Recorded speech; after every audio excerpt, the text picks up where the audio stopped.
Yo, what's up guys?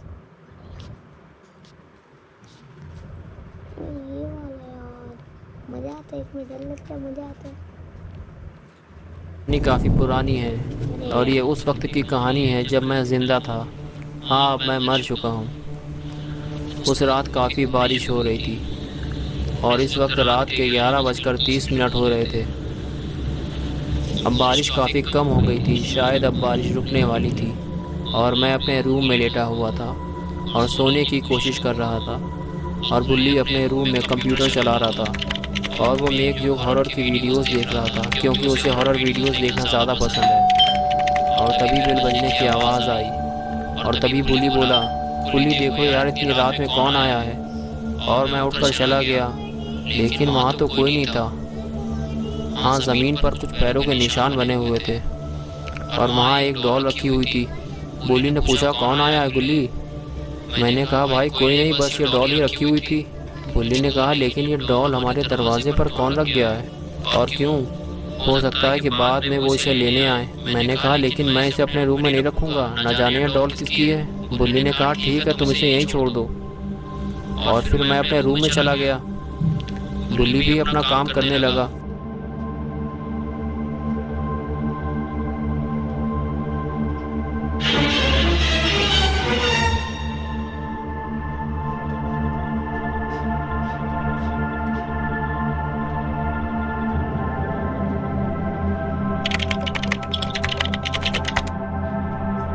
और तभी मैंने देखा कि वो डॉल मेरे बेड के पास खड़ी हुई है।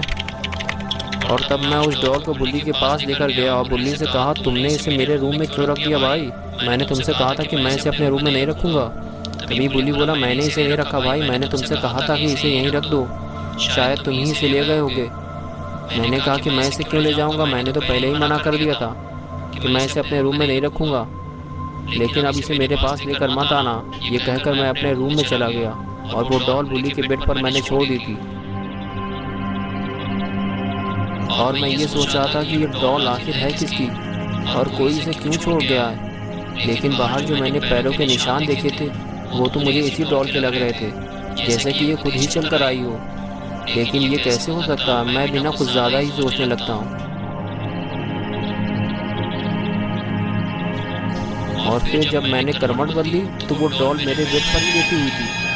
मैं देखकर काफ़ी डर गया और तभी बुल्ली की आवाज़ आई, बुल्ली वो डॉल यहाँ नहीं है, क्या तुम उसे अपने साथ ले गए हो? मैंने कहा, ये है वो डॉल जिसे तुम जानबूझकर मुझे डराने के लिए मेरे बेड पर रखाए थे। बुल्ली ने कहा, भाई मैं तो यहाँ से हिला भी नहीं हूँ, मैं तो कंप्यूटर पर ही काम कर रहा हूँ और मैं तुम्हें क्यों डराऊँगा। मैंने कहा, ठीक है, अब मैं इसे स्टोर रूम में बंद करने जा रहा हूँ।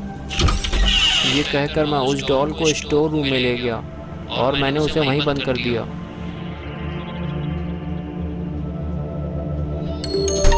फिर मैं बुल्ली के पास गया और बुल्ली से कहा कि मुझे ये डॉल बड़ी अजीब लग रही है और अगर तुमने इसे मेरे रूम में नहीं रखा था तो वो मेरे पास कैसे आ गई? मुझे इससे डर लगने लगा है। बुल्ली ने कहा, ये सिर्फ एक डॉल है और कुछ नहीं, इसमें डरने की क्या बात है।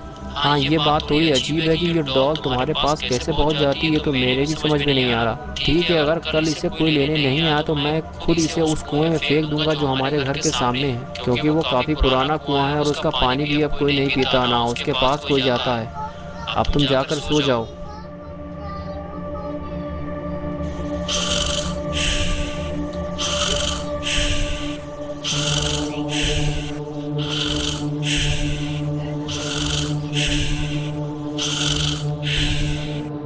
और उसके बाद मैं अपने रूम में सोने के लिए चला गया। मैं अपने बेड पर लेट तो गया था, लेकिन मुझे नींद नहीं आ रही थी और अजीब सी घबराहट हो रही थी, जैसे कि कुछ बुरा होने वाला है।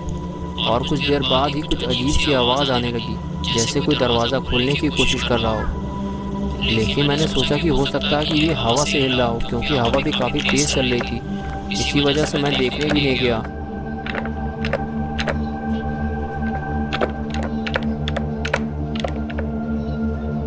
और फिर दरवाज़ा खुलने की आवाज़ आई, जिसने मेरी धड़कनों को बढ़ा दिया, क्योंकि मैं जानता था कि हवा कितनी भी तेज़ हो लेकिन दरवाज़ा अपने आप नहीं खुल सकता। और फिर चेनसॉ चलने की आवाज़ आने लगी। हाँ, वही चेनसॉ जो अक्सर पेड़ काटने के काम में लाया जाता है। लेकिन वो तो स्टोर रूम में रखा हुआ था। फिर मुझे याद आया कि वो डॉल भी मैंने स्टोर में बंद कर दिया था। कहीं उसने स्टोर का दरवाज़ा तो नहीं खोल लिया।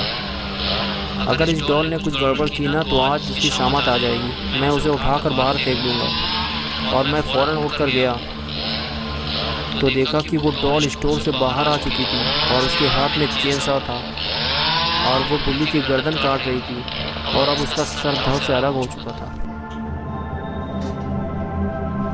और ये देखकर मैं बहुत ज़्यादा डर गया और मैं सीधे घर से बाहर भागा और वो मेरे पीछे पीछे आने लगी। लेकिन मैं भागता रहा क्योंकि मैं मरना नहीं चाहता था।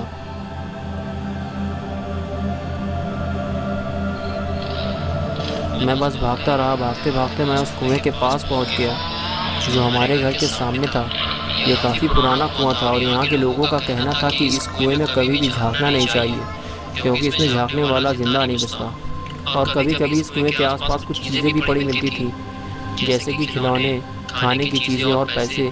लेकिन उन्हें कोई नहीं उठाता था क्योंकि सब जानते थे कि ये एक छलावा है क्योंकि हर साल ये कुआं किसी न किसी की जान लेता है। और अब मुझे यकीन हो गया था कि ये डॉल भी इसी कुएं से आई है और इसे हमें अपने घर में नहीं रखना चाहिए था। लेकिन इसे रखने की सज़ा हमें मिल चुकी थी।